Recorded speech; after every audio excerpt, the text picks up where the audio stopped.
এক পূর্ণিমার দিনে কৃষ্ণ এবং বলরাম জঙ্গলের মধ্যে দিয়ে হেঁটে যাচ্ছিল। দেরি হয়ে যাওয়াতে তারা ঠিক করল যে রাতে জঙ্গলে বিশ্রাম নেবে। এটা ছিল এক ভয়ঙ্কর জঙ্গল। তাই কৃষ্ণ প্রস্তাব দিল, বলরাম, মাঝ রাত পর্যন্ত তুমি পাহারা দিও, তখন আমি ঘুমাবো, এবং মাঝ রাত থেকে সকাল পর্যন্ত আমি পাহারা দেব। দুজনেই এতে রাজি হল এবং কৃষ্ণ ঘুমিয়ে পড়ল। কয়েক ঘন্টা কেটে গেল, কৃষ্ণ নির্বিঘ্নে ঘুমাচ্ছিল। বলরাম দূরে একটা গর্জন শুনতে পায়। সেটা ছিল এক ভয়ানক শব্দ। সে কিছুটা হেঁটে সেই আওয়াজটার দিকে এগিয়ে গেল।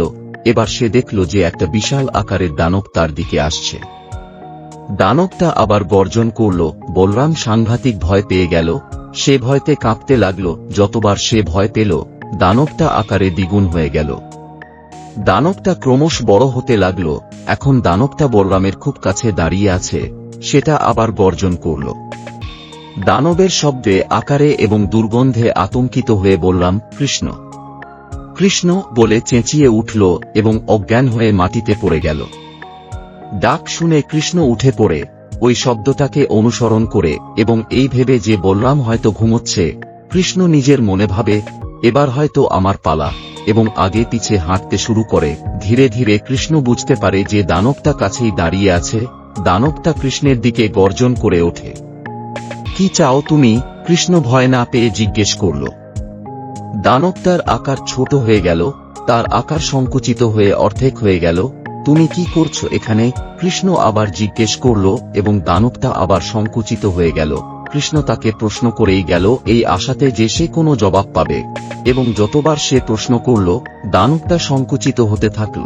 এখন দানবটা মাত্র 2 ইঞ্চি লম্বা, এবং তাকে দেখতে মিষ্টি এবং আদুরে লাগছে। কৃষ্ণ তাকে হাতে তুলে কোমরের পকেটে রাখল। রাত কেটে গেল। বলরাম সকালে উঠল। বলরাম কৃষ্ণকে দেখে আনন্দে চেঁচিয়ে উঠল, কৃষ্ণ, কৃষ্ণ, কৃষ্ণ, তুমি জানো না কি ভয়ানক একটা ঘটনা ঘটেছে? যখন তুমি ঘুমিয়েছিলে, এক বিরাট দানব আমাদের দুজনকে মারতে চেষ্টা করেছিল।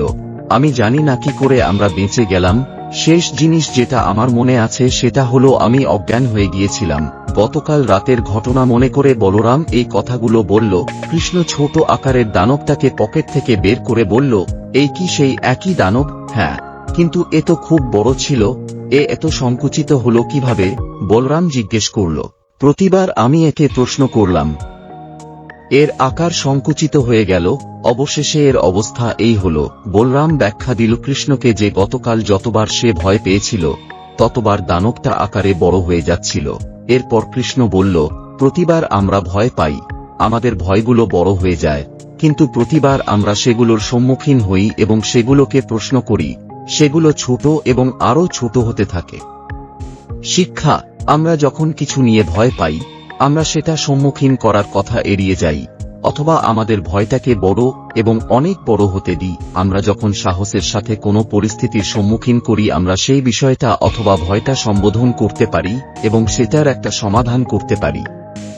সেটা হয়তো আমাদের ক্ষেত্রে উপকারী হতেও পারে, আবার নাও হতে পারে, কিন্তু সেই ভয়টাকে একটা বিরাট আকার ধারণ করার অনুমতি দেওয়ার বদলে আমরা সেইটার সম্মুখীন হতে পারি এবং সেই থেকে একটা শিক্ষা অর্জন করতে পারি।